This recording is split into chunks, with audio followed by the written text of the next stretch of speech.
Hey everybody, welcome back to my channel. Today I'm going to be showing you how to make two recipes, and we're going to start out making a crock pot chili. Now this is more of a chili bean type recipe that is great on cool days or really any time of the year. So what you're going to start with is about a pound of ground chuck. I use ground chuck, ground beef's fine. You could always use ground turkey, ground chicken if you would like. And you're going to brown it in the skillet with one chopped onion. What I've done after that is dumped it into my slow cooker. And what you saw before I done that was I took two cans, one can of light red kidney beans, one can of dark red kidney beans. I drained the water off, I rinsed them, and then we're going to be adding those to the crock pot in just a second.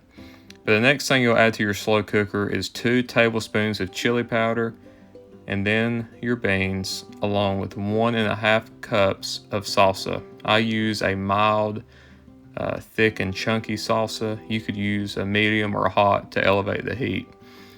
To this mixture, I'm adding 2 8-ounce cans of tomato sauce, and then you're just going to stir it all together until the seasonings and the sauces are mixed together.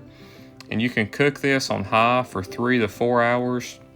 We always cook it on low for around 6 hours. 6 to 8 hours is the average time for this. This is a great meal that pairs well with either some tortilla chips or cornbread. We love to top ours with sour cream and cheese. For this time, I didn't have cornbread, so I just added some oyster crackers to mine. But either way, this is a delicious recipe that you'll love. The next thing we're going to be making is homemade barbecue slaw. Now you may be wondering if this is something you eat with the chili beans that's cooking in a crock pot, and I would probably say no. This is a recipe from another day that we've just put together in this video. But what you're going to start with is a 1/2 cup of apple cider vinegar and a 1/2 cup of white sugar. I put those ingredients in the saucepan on the stove you see in the bottom right of the picture. And you're just going to want to bring that to a low boil. And your goal here is not to cook it down or bring it to a strong boil. You really just want to make sure the sugar dissolves with the vinegar. Where I live at North Carolina, barbecue slaw is a very common thing, and restaurants in my area all have different ways they make slaw, different ways they make sauce. Most all of these are vinegar based. And to me, it's about the only way I know how to eat barbecue slaw or barbecue sauce or a barbecue sandwich. I recognize that different people in different parts of even North Carolina eat things differently, but the good thing is we can share a common love of food, and even if it ain't our favorite way to eat it, we can agree to disagree and grin and nod as we eat it.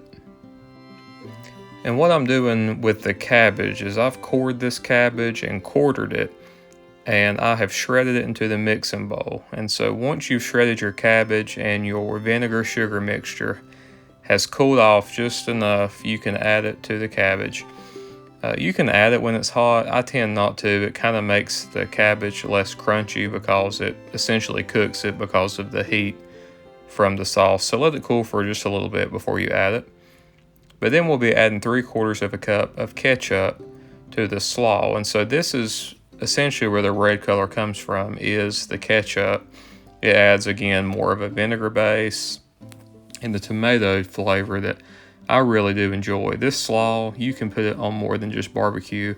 We really love to put it on hot dogs. And so instead of a normal coleslaw, barbecue slaw tastes very good on hot dogs. But to this mixture right here, I have added about 1/2 teaspoon of celery seed. This is an optional ingredient that you can add if you would like, but if you don't care for the flavor, you can leave it out. It's just fine too. And then I'm going to be adding some Texas Pete hot sauce. You can use your hot sauce of choice, but I didn't measure that, but I did about 4 good dashes into the slaw. So again, I would maybe start with just a couple. Taste it. If you think it needs more, add more. Just realize if you add too much to it, you really can't take it back out. So start with a little, add more as you need it. But once you get all those ingredients in the bowl, you're going to mix this together until all of the sauce and seasonings are fully immersed into the cabbage.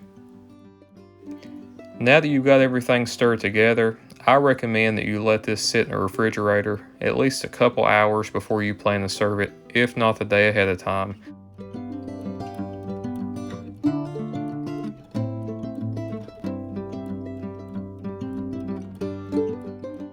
Make sure to comment below if you make this. If you haven't already, subscribe to my channel. And as always, thanks for watching. Come back and see us.